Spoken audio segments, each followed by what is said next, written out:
Okay,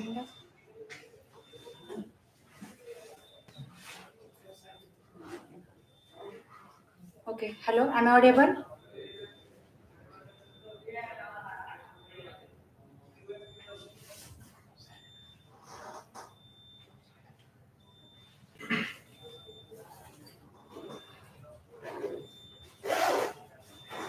So fine.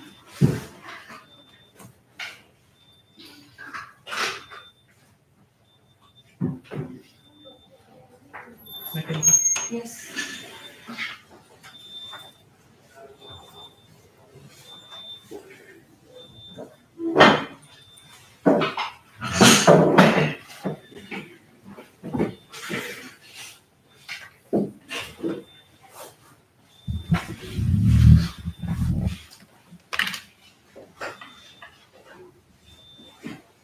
चालेल. So आज आपण डिसिप्लिन बद्दल डिस्कस करणार आहे सगळेजण. तुम्ही जवळ बसता का? इथे जवळ या. मी हळू बोलले तरी आवाज येतो सगळ्यांना.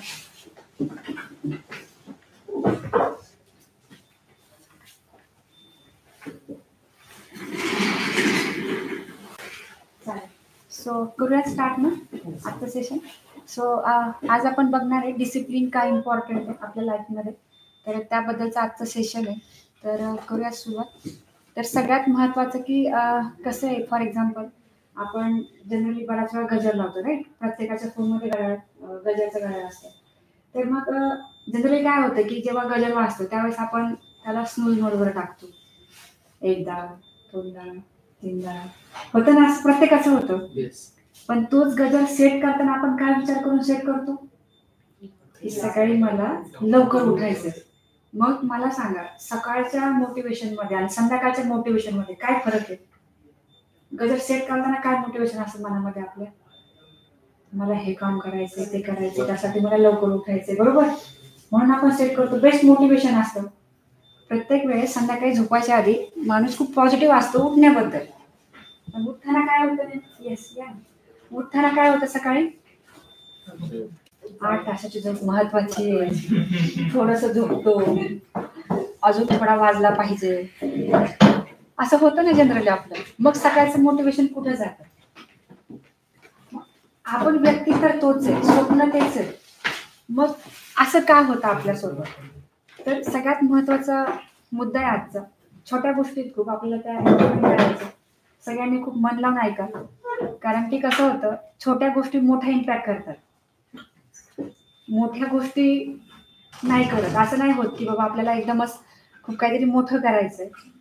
तर एक गोष्ट नेहमी लक्षात ठेवा की जेव्हा आपल्याला असं वाटतं ना की नाही आपल्याला खूप काहीतरी मोठं करायचंय, आयटी मध्ये जायचंय, भारी पॅकेज पाहिजे, तर प्रत्येक वेळेस जर आपल्याला मोठी गोष्ट अचीव्ह करायची असेल ना, तर आपल्याला खूप साऱ्या छोट्या गोष्टी सॅक्रिफाईस करावं लागतं.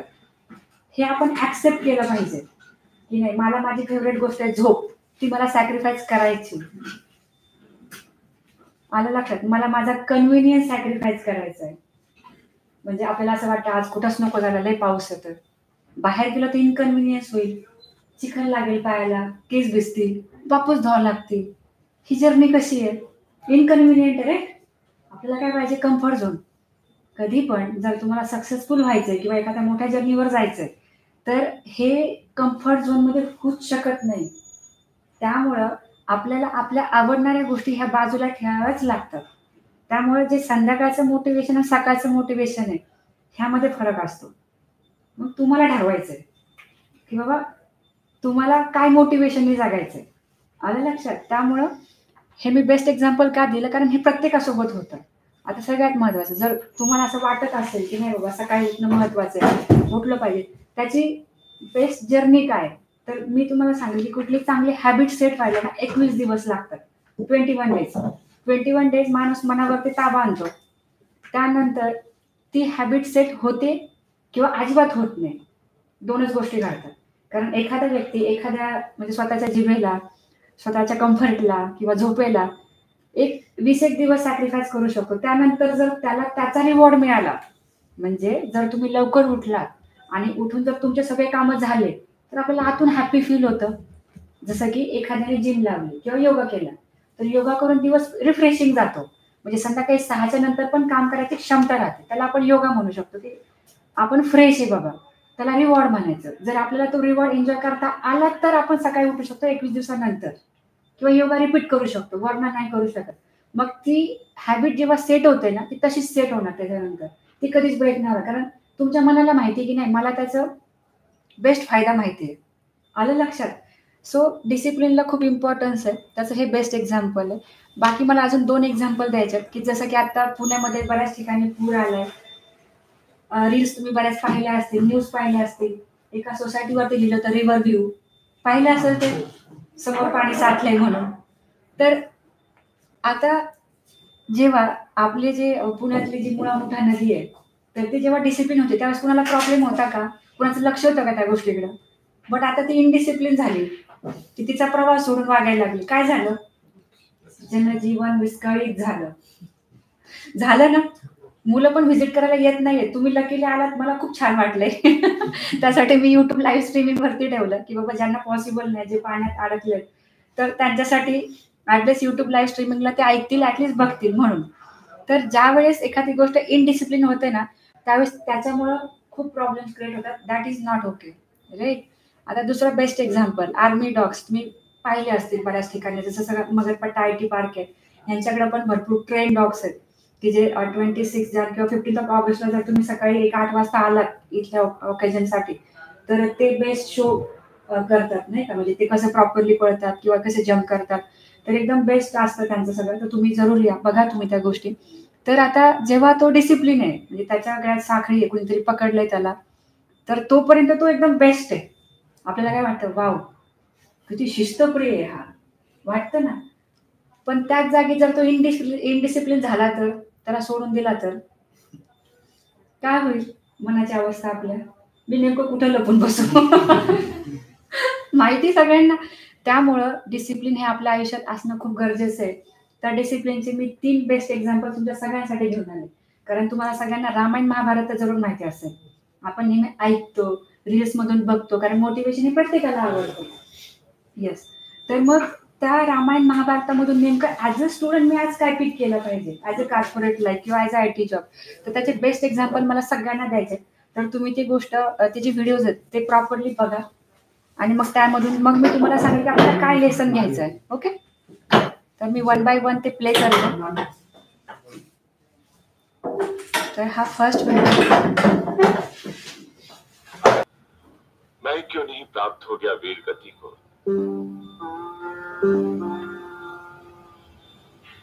अभिमन्यु तो अभी छोटा सा बालक था आचार्य, छोटा सा बालक था। हम सब ने इस युद्ध के नियम तोड़कर उसका वध किया है, जबकि वे नियम स्वयं हम लोगों द्वारा ही बनाए गए थे।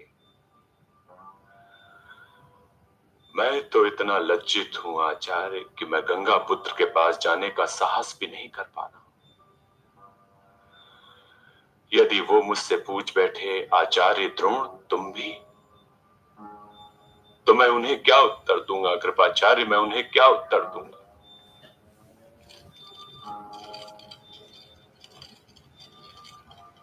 प्रणाम गुरुदेव। प्रणाम आचार्य। बैठो जयद्रथ। कल सूर्य के उदय होते ही तुम्हें युद्ध करना है नरेश। तुम्हें विश्राम करना चाहिए था। मेरे हृदय में कांटा खटक रहा है गुरुदेव, और आप भी मेरे हृदय से वो कांटा निकाल सकते हैं। आप मेरे भी गुरु हैं और अर्जुन के भी। फिर वो आपका सर्वश्रेष्ठ शिष्य क्यों है गुरुदेव? उसके सर्वश्रेष्ठ होने में मेरा कोई हाथ नहीं है वत्स। मैंने तो तुम दोनों को एक ही सी शिक्षा देने का प्रयत्न किया था, किंतु वो मेरी दी हुई शिक्षा से संतुष्ट होकर बैठा नहीं रहा। उसने मेरी दी हुई शिक्षा को आधारशिला मानकर अपनी धनुर्विद्या का दुर्ग बना लिया था। और तुम मेरी दी हुई शिक्षा से संतुष्ट होकर बैठे रहे। किंतु ये घबराने का विषय नहीं है वत्स। लक्षात येतंय थोडं थोडं लक्षात येतं. सो हे जे व्हाईट कपड्यांमध्ये आहेत ते गुरु द्रोणाचार्य आहेत, की ज्यांनी पांडवांना पण एज्युकेशन दिलं, सोबतच हा जो आहे जयद्रथ, तर त्याला पण एज्युकेशन दिलं, म्हणजे he was a teacher for all his students, right? तर मग आता हा जो शिष्य आहे तो येऊन त्यांना काय विचारतो की तुम्ही मला आणि अर्जुनाला एकसारखं एज्युकेशन दिलं, मग अर्जुन सर्वश्रेष्ठ कसा आणि मी का नाही? तर त्याचं बेस्ट आन्सर त्यांनी काय दिलंय की अर्जुनला जी मी एज्युकेशन दिलंय किंवा जी मी शिक्षा दिली आहे, तर त्याचा त्यांनी बेस मानून त्याच्यावरती त्यांनी बिल्डिंग बांधली वरती. पण तू दिलेल्या एज्युकेशन मध्ये सॅटिस्फाईड राहिलास. हा डिफरन्स आहे, म्हणून तो सर्वश्रेष्ठ आहे. लक्षात आलं? तर ह्या इन्सिडेंट्स मधून मला सगळ्यांना हे सांगायचंय की मॅक्झिमम टाइम काय होतं की आपल्याला टीचर एकच असतात सगळ्यांना शिकवणारे, पण काही मुलं लवकर सक्सेसफुल होतात, काहींना वेळ लागतो. त्याचं मेन रिझन हे की we should not satisfied whatever we are getting. आपण त्यावरती आपलं प्रॅक्टिस करणं महत्वाचं आहे, त्यावरती अजून असाइनमेंट सॉल्व्ह करणं महत्वाचं आहे. तर ह्या गोष्टी खूप गरजेच्या आहेत. आता नेक्स्ट मी तुम्हाला सिच्युएशन दाखवेल, तर त्यामध्ये अर्जुन जो आहे तो जो सर्वश्रेष्ठ होता धनुर्धर, तर तो का होता, त्याचा काय बेस होता, त्यांनी कसं अभ्यास केलाय, ह्याचं मी तुम्हाला समोर जाऊन दाखवणार आहे. फक्त ह्या इन्सिडेंट्स मधून मला हे दाखवायचं की कुणी पण असं बेस्ट का बनतं, कारण त्याच्या बेस्ट होण्यामागे त्याचे एफर्ट जास्त असतात. गुरु सगळ्यांसाठी सेम असतो. आलं लक्षात? तर तुम्हाला नेक्स्ट मला सीन दाखवायचा आहे, त्यामध्ये माझं इंटेन्शन तेच आहे की जर तुम्हाला प्रिपरेशन करायचंय तर प्रिपरेशन मध्ये काय बेस्ट वेज आहेत जे आपण महाभारत किसी एक ऐसा शिष्य आ जाता है जिसे कुछ लेने की आवश्यकता ही नहीं होती, वो तो केवल उस गुरु का मान बढ़ाने के लिए चला आता है। चल।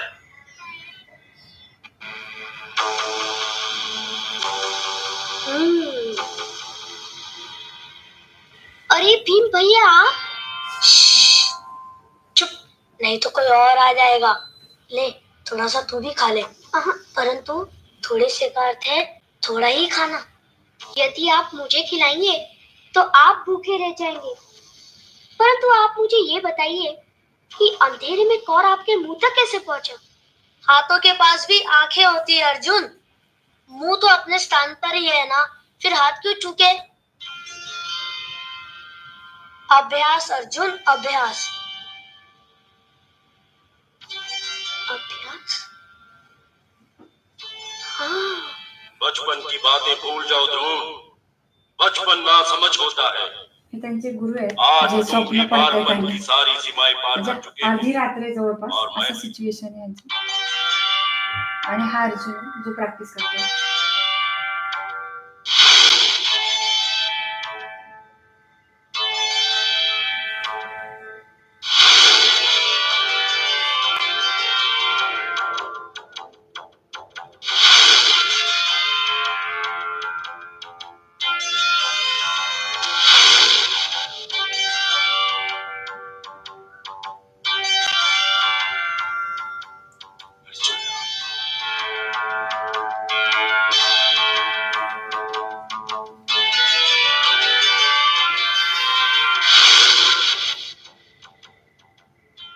अर्जुन, गुरुदेव,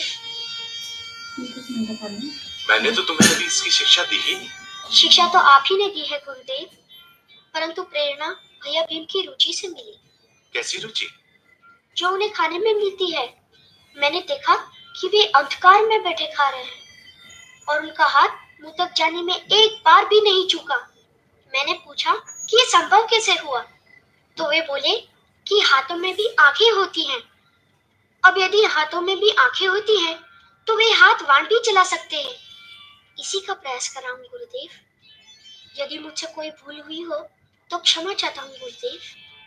नहीं वत्स, नहीं, तुमने तो मेरा हृदय ही जीत लिया। तुम में एक अच्छे शिष्य होने के सारे लक्षण हैं।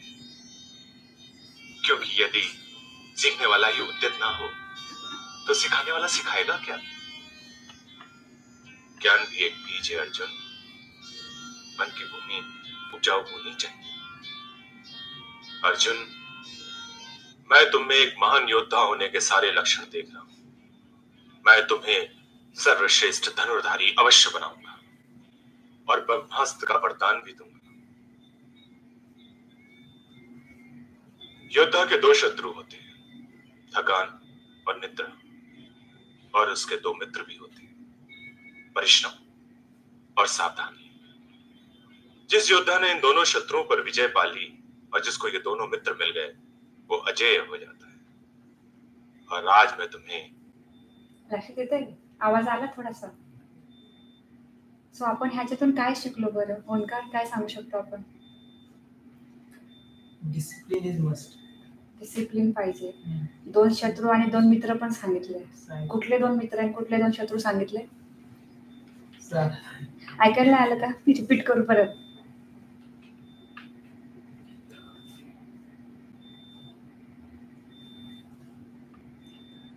कि भूमि उपजाऊ होनी चाहिए। परत ऐका सगळ्याची. अर्जुन, मैं तुम में एक महान योद्धा होने के सारे लक्षण देख रहा हूं। मैं तुम्हें सर्वश्रेष्ठ धनुर्धारी अवश्य बनाऊंगा और ब्रह्मास्त्र का वरदान भी दूंगा। योद्धा के 2 शत्रु होते हैं, थकान और निद्रा, और उसके 2 मित्र भी होते हैं। थकान और निद्रा. लक्षात आलं का? थकान और निद्रा. आणि दुसरं परिश्रम और सावधानी। जिस योद्धा ने परिश्रम आणि सावधानी आलं लक्षात, तरच आपण सर्वश्रेष्ठ बनू शकतो. आलं लक्षात. तर मग ह्या इन्सिडेंट्स मधून आपण काय लर्निंग घेऊ शकतो की बाबा, जसं की आता अर्जुन आणि भीम हे खूप बेस्ट होते. जसं की तुम्हाला माहिती, महाभारताच्या युद्धामध्ये भीम एकट्याने 100 कौरवांचं नाही का त्यांच्यावर विजय मिळवला होता, बरोबर. आणि अर्जुन जो होता तो त्यांनी ऑफकोर्स जे काय बेस्ट त्यांचे प्लेयर्स होते तर त्यांनी पराभूत केला, राईट. म्हणून तर ते युद्ध जिंकले. मग त्यासाठीचे त्यांचं डिसिप्लिन होतं ते त्यांना लहानपणीपासूनच होतं. पण ह्यामध्ये डिफरंट गोष्ट काय आहे की जसं की आता त्यांच्याकडे बरेच शिष्य शिकणार आहे, पण हे दोघंच आहेत की एक खायची प्रॅक्टिस करतो, एक बाण मारायची प्रॅक्टिस करतो. अर्ध्या रात्री असं नका, पण त्यांचा परिश्रम चालूच आहे. ते रिलाय नाहीये त्यांच्या गुरुवरती. पण गुरु खुश होऊन काय म्हणतो की बाबा तो त्याला पुढची एज्युकेशन देतोय. म्हणजे असं नाही की बाबा जे शिकवलं सगळ्यांसोबत ते शिकवलंच आहे, पण जर समोरचा जर जास्त एफर्ट टाकतो ना तर कुठलाही टीचर त्याला नेक्स्ट स्टेजला घेऊन जातो. आलं लक्षात. सो त्यांनी हे पण सांगितलं की मी तुला ब्रह्मास्त्र देईल. म्हणजे ते त्या काळातला असं, आता कसे क्षेपणास्त्र आहेत, जसं की आता तुम्हाला सगळ्यांना माहिती आहे की भारतातलं जेव्हा ते कुठली अणुबॉम्ब चाचणी केली त्यावेळेस भारत एकदम पॉवरफुल बनला. तोपर्यंत भारतावरती कुणी विजय मिळू शकत होतं. मग ते पण एक होतच ना. तो मूवी पाहिलाय का तुम्ही सगळ्यांनी? अणुबॉम्बचा, सॉरी काय नाव त्या मूवीचं, आलं होतं 1-2 वर्षापूर्वी. अब्दुल कलाम त्यांनी परमाणू, करेक्ट, परमाणू. सो त्या लोकांनी किती नाही का स्ट्रगल करून ते चाचणी केली आणि मग भारताला सुपर पॉवर बनवलं. तर त्या टाईपचं ब्रह्मास्त्राला त्यावेळेस वेटेज होतं. म्हणजे त्या बाणामधला तो एक टाईप होता. म्हणजे तो आहे म्हणजे तो सगळ्यांवरती विजय मिळू शकतो, अशा टाईपचं. मग हे कधी मिळतंय की ज्यावेळेस आपण आपले एफर्ट्स टाकतोय ऍज अ स्टुडंट, आपण आपली मेहनत टाकतोय वेळेच्या बाहेर जाऊन, बाउंड्रीच्या बाहेर. आलं लक्षात. मग त्या काळात जर एवढ्या गोष्टी होत्या तर त्या आणि ह्या काळामध्ये एकच डिफरन्स आहे की आजकालच्या काळामध्ये आपल्याला फ्लेक्सिबिलिटी खूप आहे. आपल्याकडे गॅजेट्स आहेत. आपल्याला त्यांच्यासारखं जंगलात जाऊन राहायची गरज नाही. आपल्याला फक्त काय डिफरन्स आहे की बाबा जसं की आता त्यावेळेस ते वनवासाला गेले, तर आपल्यासाठी हा वनवासच आहे. ग्रॅज्युएशन नंतर आपल्याला बाहेरच थांबायचं आहे. जोपर्यंत आपण आपल्या लाईफमध्ये काही ढंग बनत नाही तोपर्यंत आपल्या घरची पण आपल्याला वेटेज देत नाही, आपलं पण स्टेटस नसतं. तर मला सांगायचा मुद्दा हा समजून सांगायचा आहे की एवढं जास्त स्ट्रगल करायची आत्ताच्या काळात गरज नाही. कारण आपल्याकडे लॅपटॉप्स आहे, गॅजेट आहे, नाही का, क्लासेस आहेत, टीचर्स आहेत चांगले. फक्त तुमचे एफर्ट्स प्रॉपरली पाहिजे, सही डिरेक्शननी पाहिजे, जेणेकरून आपल्याला जे आपल्याला अचीव्ह करायचंय तर ते वेळेवर अचीव्ह होईल. सगळ्यात महत्त्वाचं रिझन. आलं लक्षात. तर ह्या 2 इन्सिडेंट्स तुम्हाला दाखवण्यामागं मेजर कारण हेच होतं की जर आपल्याला बेस्ट बनायचंय तर आपल्याला जे नॉलेज मिळते त्याच्यावरती अवलंबून न राहता आपल्याला बऱ्याच गोष्टी एक्सप्लोर करायला लागतील. जसं की आयटी बद्दल जर आपण पाहिलं की समजा तुम्ही पायथन लँग्वेज शिकता, तुम्ही आर बद्दल रिसर्च करा, त्याच्यामध्ये काय चाललंय बघा. एक डेटाबेस शिकला, अजून दुसरं त्याच्यामध्ये काय चालतं ते बघा. इथपर्यंत आपल्याला जावं लागेल. कारण शेवटी कसं आहे, आयटी कंपनीची रिक्वायरमेंट डे बाय डे वाढत चालली. त्यांना मल्टी स्किल लोक पाहिजे. हे पण पाहिजे, ते पण पाहिजे, ते पण पाहिजे. बट बाय मल्टी स्किल, कारण जो व्यक्ती, जो स्टुडंट मल्टिपल टेक्नॉलॉजी यूज करून कस्टमाइज सोल्युशन देईल एखाद्या प्रॉब्लेमला. जसं की ओला उबर आहे, त्यामध्ये किती डॅशबोर्ड असतील. जर डीएचे स्टुडंट असतील तर स्टाफचा डॅशबोर्ड असेल, ड्रायव्हरचा आहे, कस्टमरचा आहे, एवढे सगळे असणार आहेत. आलं लक्षात. बरं, त्यांना तो बिझनेस स्केल करायचा आहे. एजन्सीजवाल्याला कॉन्ट्रॅक्ट द्यायचं. एजन्सीवाल्याचं एखादं असेल की बाबा ड्रायव्हर काय ओलाच्या ऑफिसला रोज जाऊ नाही शकत, समजा मुंबईला ऑफिस आहे, ड्रायव्हरचे टाईप करायचे, त्यांना पुण्यातले पण ड्रायव्हर हवेत, तर मग त्या केसमध्ये त्यांना इकडे एखादं ऑफिस ओपन करावंच लागेल ना. सो जर मल्टी डॅशबोर्ड ऍप्लिकेशन क्रिएट करायचं ज्याच्यामध्ये मल्टिपल लोक काम करणार आहेत, तर त्या केसमध्ये तुम्हाला मल्टिपल टेक्नॉलॉजी यूज करावं लागतं. फक्त पायथॉनवरती डिपेंड राहून जमणार नाही. डेटाबेस हे आलाच पाहिजे. फक्त डेटाबेस पायथॉनवरती चालणार नाही. अनालिटिकल प्रॉब्लेम सॉल्विंग स्किल चांगलं पाहिजे. ॲप्टिट्यूड टेस्ट क्लिअर झाल्या पाहिजे. ते करून पण भागत नाही. कंपनीला डेव्हलपमेंट पण पाहिजे. आलं लक्षात? सो सांगायचा मुद्दा काय की जे नॉलेज तुम्हाला मिळते त्याच्यावरती रिलाय न राहता लेट्स गो अहेड. आता मला लास्ट एक व्हिडिओ तुम्हाला सगळ्यांना प्ले करून दाखवायचा आहे. त्याचं रिझन मेन हे की बऱ्याच वेळा लोकांना म्हणजे मुलांना असं वाटतं की यार मलाच जगातले सगळे प्रॉब्लेम्स आहेत किंवा मलाच झिरोतून सुरुवात करायची. तर त्यासाठीचं बेस्ट एक्झाम्पल मला द्यायचं आजच्या सेशन थ्रू. क्योंकि वे जानते हैं कि ये देवलोक के वासी का फंदा पड़ा हुआ है, पूजने नहीं देंगे. का फंदा पड़ा हुआ है, गुरुवर ने हम सबकी परीक्षा के लिए एक वृक्ष पर यंत्र पक्षी को हमारा लक्ष्य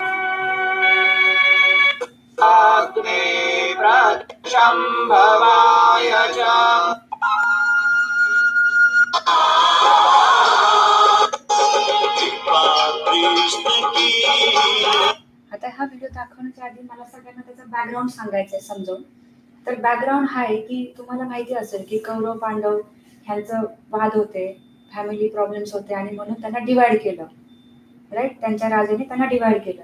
मग जे पांडव होते त्यांना असा हिस्सा दिला राज्याचा की ज्या ह्याच्यामध्ये काही पाणी नाही, काही शेती होऊ शकणार नाही किंवा तिथे सगळे साप वगैरे असतील, एकदम नाही का वाळवंट म्हणा किंवा जिथं पाणी आहे समुद्र असा एरिया त्यांना दिला. ठीक आहे, जेणेकरून त्यांना त्याचं मिळून पण नाही मिळाल्यासारखा हिस्सा दिला. ठीक आहे, मग अशा कंडिशनमध्ये त्यांनी त्या गोष्टीला पॉझिटिव्हली घेतलं. कसं की बाबा आपले गुरु आहेत, आपले आई वडील हे आपले गुरु आहेत, जर त्यांनी आपल्याला काही गोष्ट दिली तर काहीतरी चांगला विचार करून दिली असणार. पण पांडवांमध्ये एक गोष्ट होती की पेशन्स आणि युनिटी. जसं की ते पाचही भाऊ शेवटपर्यंत एकत्र असल्यामुळे ते जिंकले. जर ते डिवायडेड झाले कदाचित जिंकू नसते शकले. तर मग त्यांनी पॉझिटिव्हली कसं घेतलं की नाही आपल्या गुरुने आपल्याला ही गोष्ट दिली, कदाचित आपल्यासाठी ही एक एक्झामिनेशन असू शकते की बाबा ते टेस्ट करतात आपल्याला की जे त्यांनी एज्युकेशन दिले आपल्याला, तर आपण खरंच त्याला उतरणार आहे का. आलं लक्षात? त्यामुळं जर त्या गोष्टी त्या काळातही होत्या की डिवायडेशन होतं, अनफेअर होतं, जे आपल्याला नाही का असं वाटतं की नाही हे आपल्यासोबतच घडतंय, तर त्या काळात त्या लोकांनी त्या गोष्टीवरती कसा मार्ग काढला. त्यांना तर म्हणजे काइंड ऑफ सगळं एज्युकेशन घेतलंय, सगळं झालंय, आता ते राजा बनलेत. मग राजापद न देता त्यांना अगदी ओसाड जमीन दिली जाते.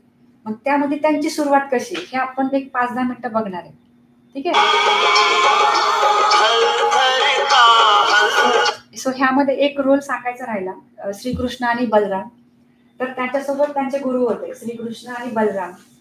तर म्हणजे आता ह्याच्यामध्ये हा पण एक महत्वाचा मुद्दा आहे की तुमचा मेंटर कोण आहे, तुम्हाला त्या गोल पर्यंत घेऊन कोण जाते हे खूप महत्वाचं आहे. जसं तुम्हाला सगळ्यांना माहिती आहे की जर पांडवांच्या ठिकाणी उभं राहिला तर ते जिंकले कृष्णामुळे. कृष्ण त्यांचा डिरेक्शन होता, गुरु होता किंवा फ्रेंड होता. आणि अपोज मध्ये कौरव होते. तर कौरवांचा गुरु कोण होता, डिरेक्टर कोण होता सांगा बरं, आठवतंय का काही थोडंफार? नाही, कोण होतं आठवा थोडस, पाहिलं असं सगळ्यांनी महाभारत? सॉरी नाही, ऑफकोर्स नाही. जर खरंच भीष्मचं सगळ्यांनी ऐकलं असतं तर जिंकले नसते का? म्हणजे तर कोणी ऐकतच नव्हतं. हा आठवला, करेक्ट, शकुनी. दुर्योधनाच्या ठिकाणी शकुनी मामा होते. राईट, ते कपट करत होते म्हणून तर ते हारले ना. सही दिशेने त्यांनी केलं का नाही केलं. त्यामुळं आपल्या जर्नीमध्ये ज्या ठिकाणी स्पेसिफिकली आपण 0 मधून सुरू करतोय, तर आपला मेंटर कोण आहे, आपला फ्रेंड कोण आहे, आपला गुरु कोण आहे हे खूप महत्वाचं आहे. त्याच्यामुळे हे दोघं भाऊ जसं की श्रीकृष्ण आणि बलराम दोघं भाऊ त्यांना सपोर्ट करतात.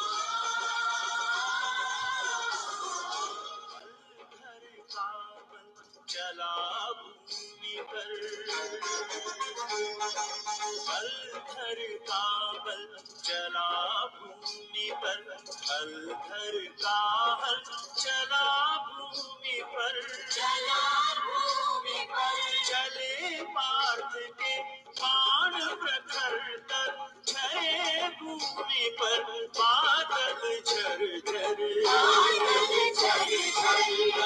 जर बनता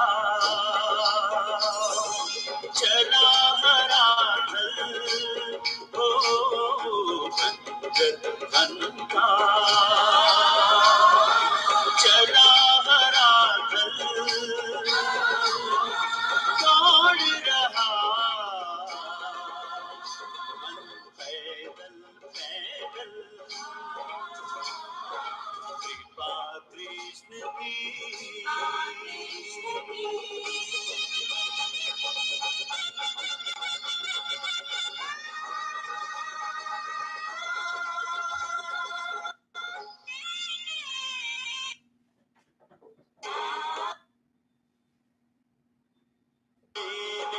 बसा नगर है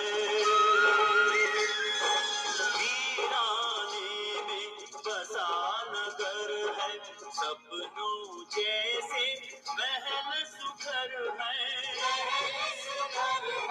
मिले नए जीवन को नवस्वर, अमरावती बसी भूतल पर,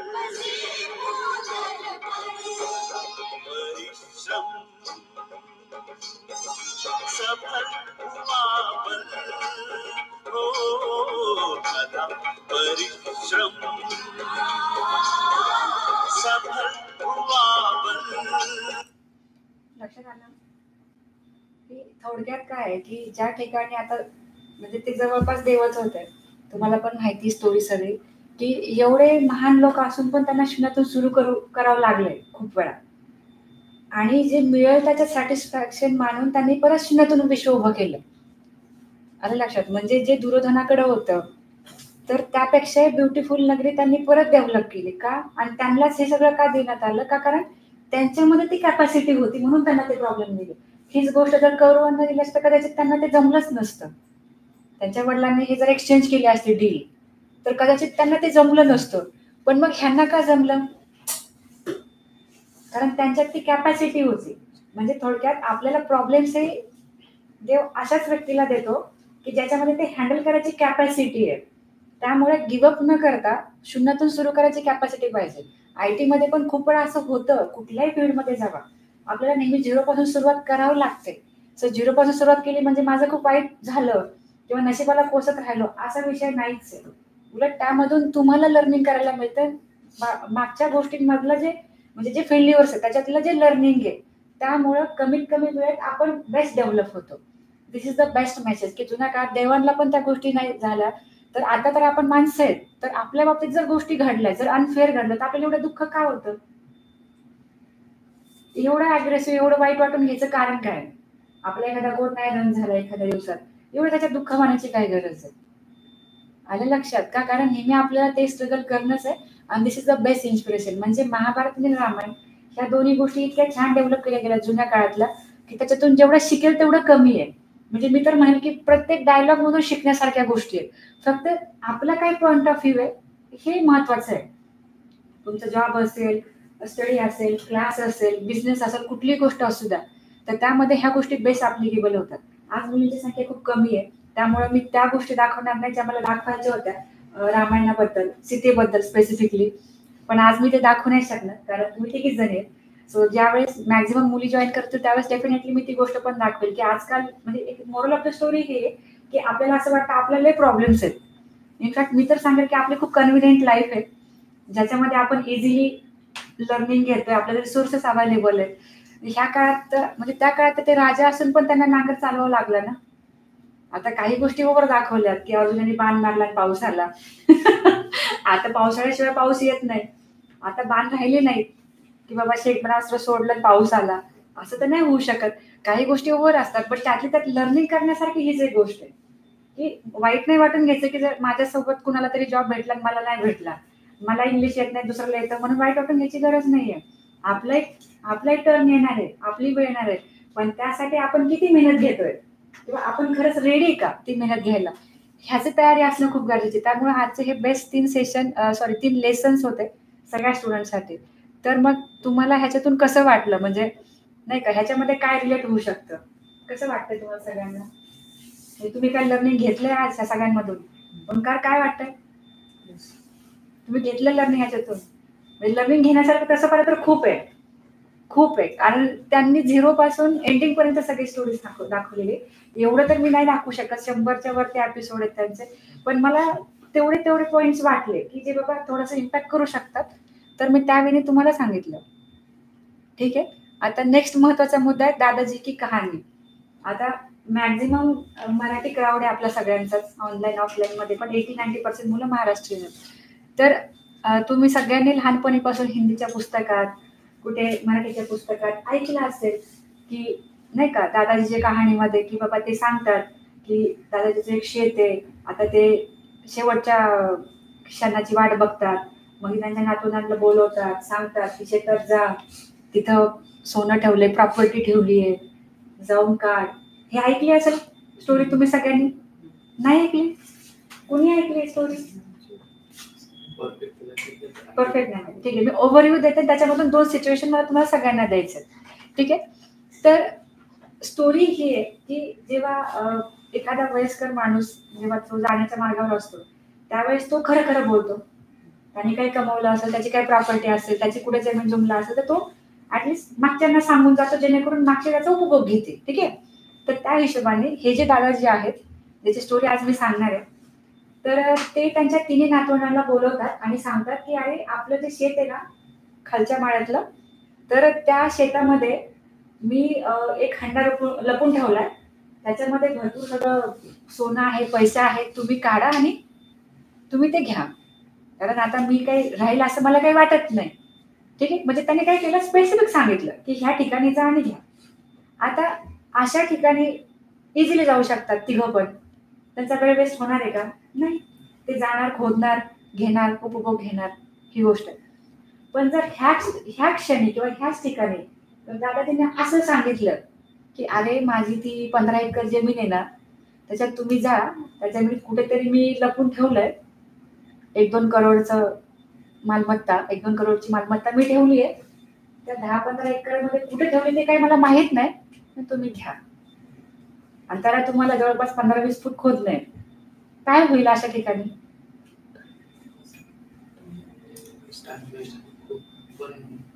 काय खूप कष्ट करावं लागतील. काय होईल, काय विचार करणार? समजा त्या ठिकाणी आपण आपल्यातले 3 जण आहेत, आपण आहे, काय करणार बरं? आता ह्याच्यामध्ये सगळ्यात महत्वाची टर्म्स अँड कंडिशन. एवढे मोठे पैसे मिळणार, मग मला कुणाला सांगायचं बी नाही. मी अख्ख्या गावभर नाही सांगू शकत, आणि मी जर गावभर सांगितलं तर कदाचित ते घेऊन जाते. ते इंग्लिश पिक्चर पाहिजे असतील तुम्ही, ते बडा डब्ल्यू नाही का, बडे डब्ल्यू के नीचे मैंने, आठवलं ना? तसा प्रकार होईल, सगळेच मागं पडतील. काय ते मूवीचं ना, गोलमाल, धमाल. करेक्ट. बघा, तुम्हाला सगळ्यांना माहिती तो मूवी बनेल मग. पण मग आपण जर स्पेसिफिक गोल नाही सांगितलं तर त्यामध्ये मिळण्याची शक्यता खूप कमी आहे, मिळू नाही शकत. आपण 100 ठिकाणी खोदणार, आपले परिश्रम व्यर्थ जाणार, आपला वेळ व्यर्थ जाणार. त्यापेक्षा जर तुम्हाला तुमचं गोल फिक्स करता येते तर ते आधी फिक्स करा की मला एवढं पॅकेज पाहिजे, मला एवढंच मिळालं पाहिजे. That is called as a reverse engineering. Always do this thing. मी नेहमी असंच करते. जर मला एक्स अमाऊंट ऑफ गोल हवं आहे कुठल्याही बाबतीत, की मला समजा व्हिडिओ क्रिएट करायचे, मला समजा 10 व्हिडिओ एका महिन्यात पोस्ट करायचे, तर माझं प्लॅन असतं की मी एका आठवड्याला किती करणार, मग एका दिवसात किती करणार, मग त्यासाठी मी स्क्रिप्ट किती लिहिणार, मग त्यासाठी मी रिसर्च कसं करणार, इथपासून रिव्हर्स इंजिनिअरिंग असतं. आणि मग ते कामाचं प्लॅनिंग, मग ती सुरुवात होते.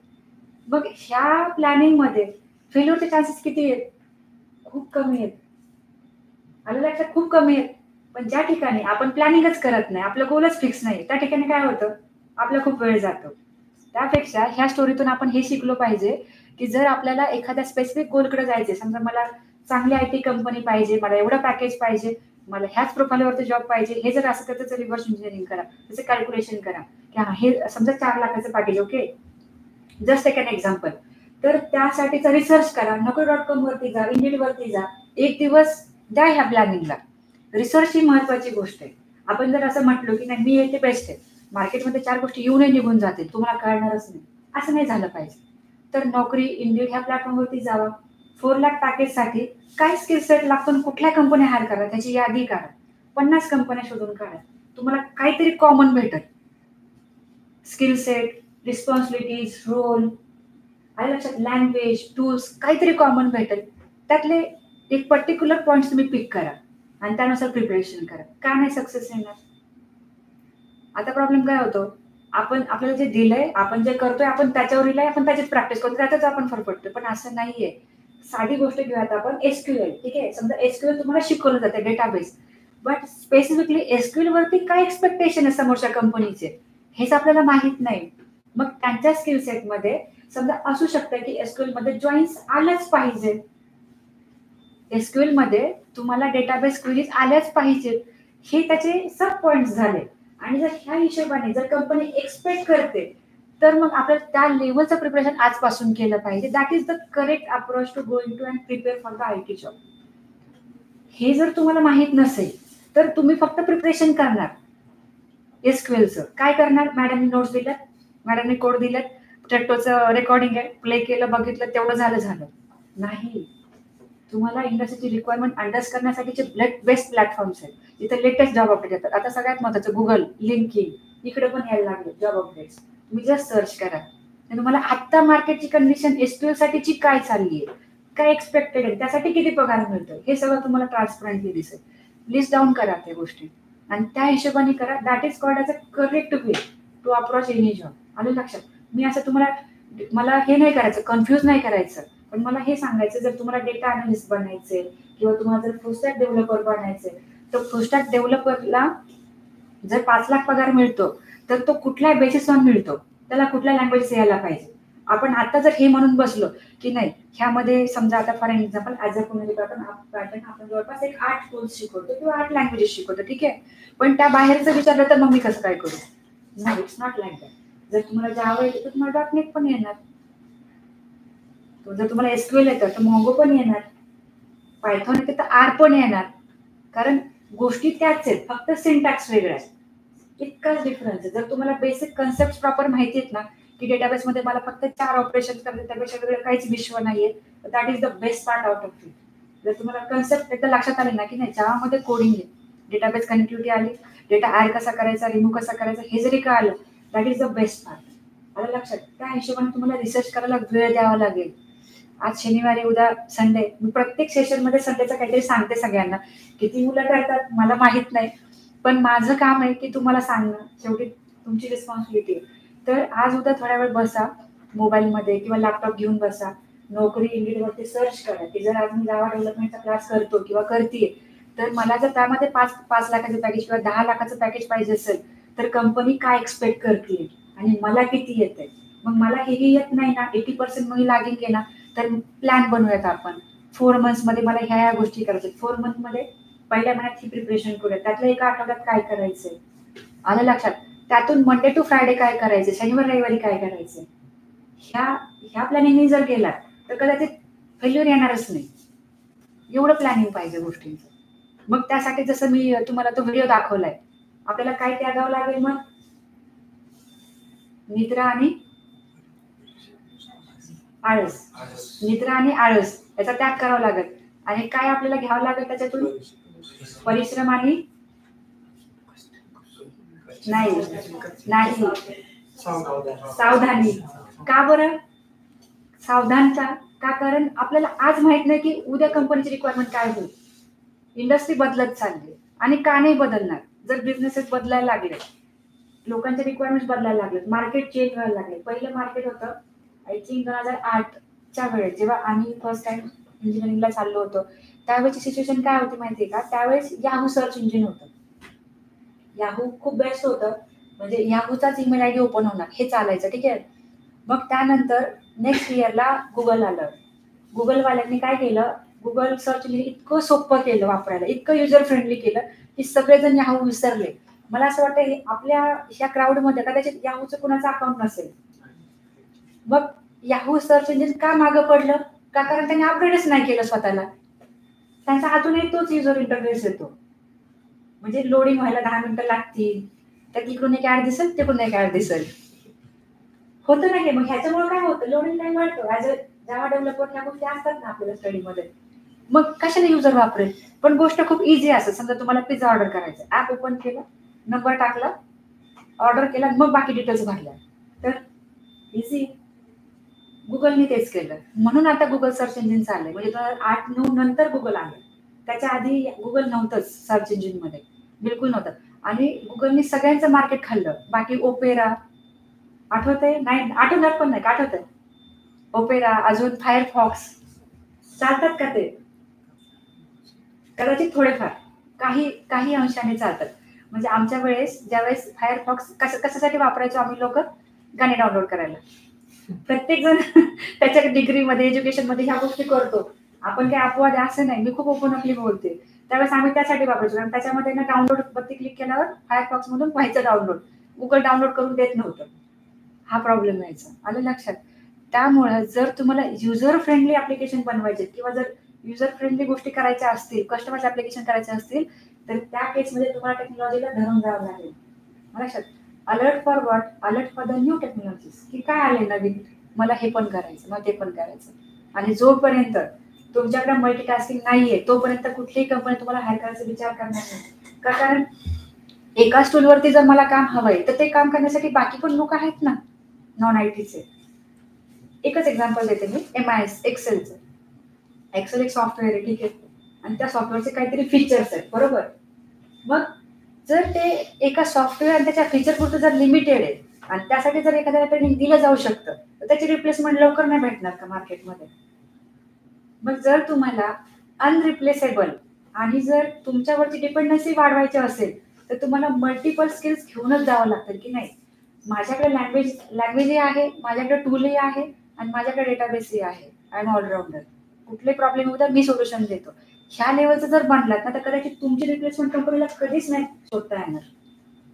त्यासाठी प्लॅनिंग करा. म्हणजे आज जो मुद्दा होता डिसिप्लिनचा, तर त्याचं डायरेक्ट कनेक्शन तुमच्या पॅकेज सोबत आहे. पण मी असं नाही म्हणू शकत की हा तुम्हाला एवढं मिळेल, त्या बोलण्याच्या गोष्टी झाल्या. पण खरा ट्रॅक आहे. आलं लक्षात. प्रिपरेशन करताना काय डिरेक्शननी केलं पाहिजे हे पण खूप महत्वाचं आहे. नाहीतर नुसतंच आपण रोजच तेच अभ्यास करतो, व्हॉट इज जावा, अर्थच नाही त्या गोष्टीला. तुम्ही रिव्हिजन जरूर करा, पण त्याला काहीतरी डेट फिक्स करा. सॅटर्डे संडे रिव्हिजन करा सगळं, म्हणजे तुम्ही विसरणार नाही. मंडे टू फ्रायडे डेडिकेटेडली 2 तास द्या, सकाळी 2 तास, संध्याकाळी 2 तास, असं काहीतरी कराच. त्याशिवाय काहीच नाही. कारण शेवटी काय होतं ना, मी प्रॅक्टिकली सांगते, ज्यावेळेस तुम्ही इंटरव्ह्यूला जाता, जेव्हा तुमचा फर्स्ट इंटरव्ह्यू असतो, सेकंड असतो, ते क्वेरीज, ते कोडचे लाईनच आठवत नाही. खरंच असं होतं खूप वेळा, अरे तिथं काय शब्द होता मला आता खरंच आठवत नाही, असं होतं. हे का होतं का, कारण आपली प्रॅक्टिसच नसते, किंवा जेवढी जास्त व्हायला हवी होती तेवढी होत नाही, म्हणून आपण थोड्या कामावर रिजेक्ट होतो. पण IT कंपनीमध्ये जनरली कुठलीच गोष्ट म्हणजे एंटरटेन नाही केली जात. आणि त्याचं मेन रिझन काय माहिती का, की जसं की let's take an example of Pune. आपण पुणे जिल्ह्याचंच एक्झाम्पल घेऊ. पुणे जिल्ह्यात खूप सारे कॉलेजेस आहेत, ITचे, नॉन ITचे. आणि आजकाल तर मला असं वाटतं की प्रत्येक कॉलेजमध्ये सगळ्या टाईपच्या डिग्री मिळतात. असं नाही राहिलं की बाबा हे नाही, ते नाही. तर त्यामुळे काय होतं, मॅक्झिमम क्राऊड पास आउट होतो. पण प्रॉब्लेम कुठे येतो, स्किल सेटला येतो, की बाबा आपल्याला ते रिप्रेझेंट करायचं माहीतच नाही.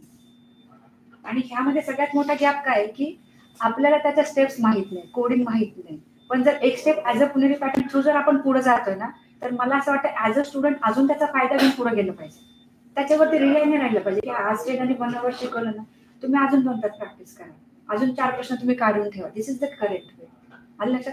जर तुमचं एखादा टूल शिकून झाले, त्या टूलला एव्हरी वीक तुम्हाला ब्रशअप करणंच करणं. इनफॅक्ट आमच्याकडे असे पण खूप सारे लोक आहेत की जे लिटरली असं सांगतात की माझा 2 महिन्याचा गॅप झाला म्हणून मला आठवत नाही. कारण at the end this are the tools, this is a coding. जर तुम्ही त्याला रोज, out of sight is out of mind, साध्या भाषेत. एखाद्या गोष्टीची ऍड, आता ते निरमा वॉशिंग पावडर आहे बघा, ऍड येते का आता? ते नाही. माझ्या काळात यायची, सगळीकडे निरमा असायची. पण आता येतोय का? नाही. मग आता मी विसरले, मी निरमा नाही घेत आता. मी रिंग घेते. का? रिंगची ऍड दिसते. सांगायचा मुद्दा काय आहे, की जर तुम्ही त्या गोष्टीला अपडेटेड नाही ठेवलं तर ते तुम्ही विसरणार आहे, तुम्हाला त्याचा फायदा नाही होणार आहे. लक्षात येते. तर ह्या टाईपचे हाऊ टू सेट गोल बद्दल मी सांगितलं. सेम स्नॅप आहेत पुढे.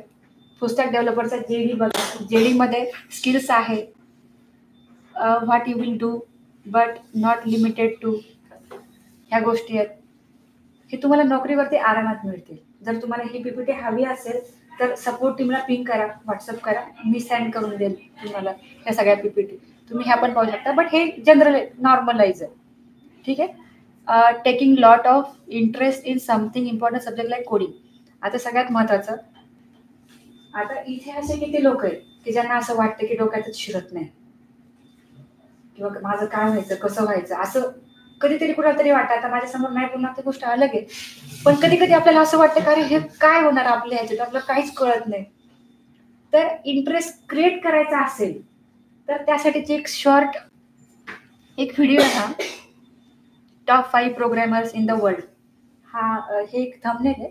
ह्याची लिंक बहुतेक नाही आहे, मी शक्यतो तुम्हाला ते सर्च करून. तर जर तुम्हाला डेव्हलपर बनायचं आहे आणि डेव्हलपमेंटच येत नाही, जसं की माझं 11वीला झालं होतं, जायचं इंजिनिअरिंगला पण इंग्लिशच कळत नाही, मग मॅथमॅटिक्समध्ये पास कसं होणार. प्रत्येक मराठी मीडियम मुलाचा हा प्रॉब्लेम होतोच, मी एकटीच अपवाद नाही, सगळेच आहेत. तर मग आता ह्या गोष्टीला ओव्हरकम कसं करायचं. एकतर सगळ्यात महत्त्वाची गोष्ट आहे की आपल्याला ती गोष्ट आवडली पाहिजे, एन्जॉय केली पाहिजे, त्यासाठी ती समजायला पाहिजे. आता समजतच नाही तर पुढं काय. तर त्यासाठी आपण अशा काही गोष्टींचा रिसर्च केला पाहिजे की ज्या गोष्टी त्या फील्डमध्ये खूप पुढच्या लेवलला आहे.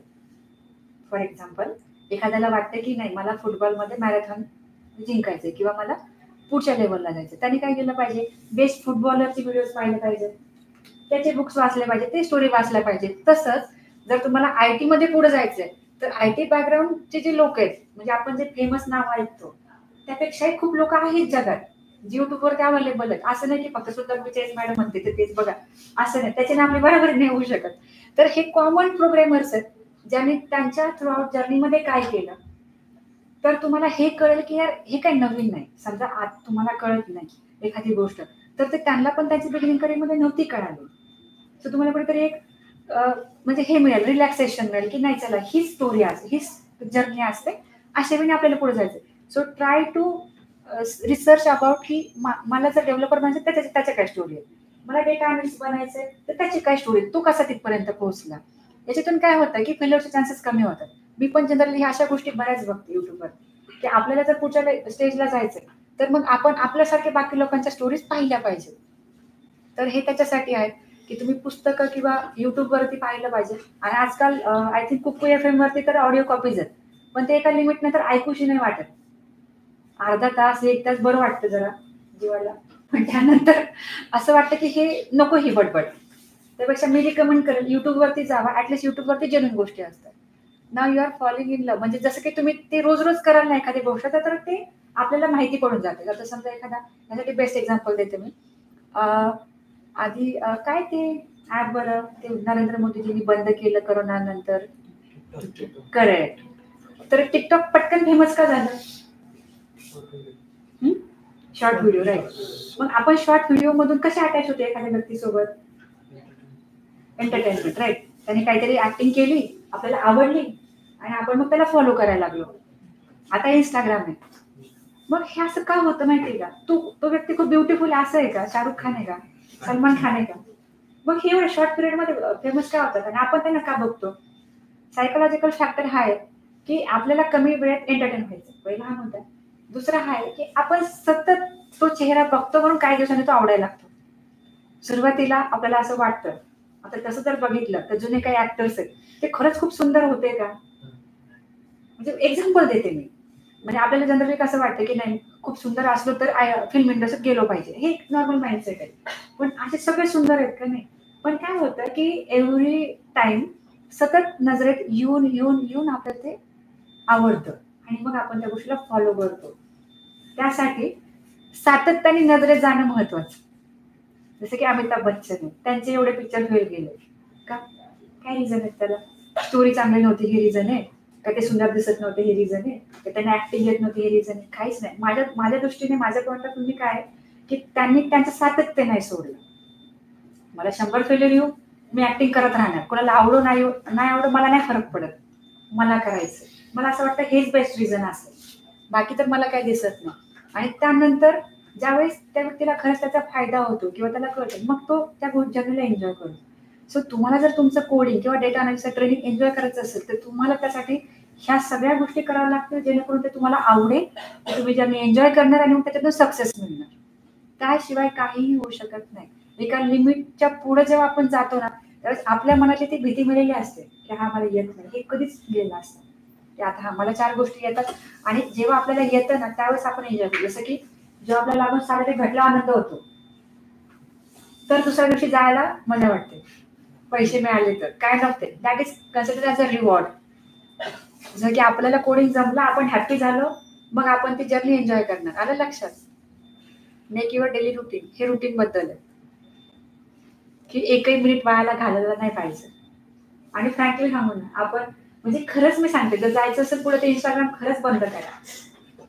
खरंच बंद करा. काही दिवस नका यूज करू त्या गोष्टी. एक 4-6 महिने तरी बाजूला ठेवा. आणि ते छोटे फोन असतात ना, कीपॅड वाले, आय थिंक 980 रुपयाला मिळतात, आमच्याकडे आहेत, ते वापरा. कारण सोशल मीडिया हे जे ऍडिक्शन आहे ना, ह्यामुळे यंग जनरेशन, जसं की मी 3 इयर्स बॅक जर जाऊन पाहिलं ना, तर त्यावेळेस आमच्याकडे जो क्राऊड यायचा ना, that was just pass out वाला होता. पण आता ह्या वर्षी असा क्राऊड यायला लागला की त्यांचे खरंच लय गॅप आहे.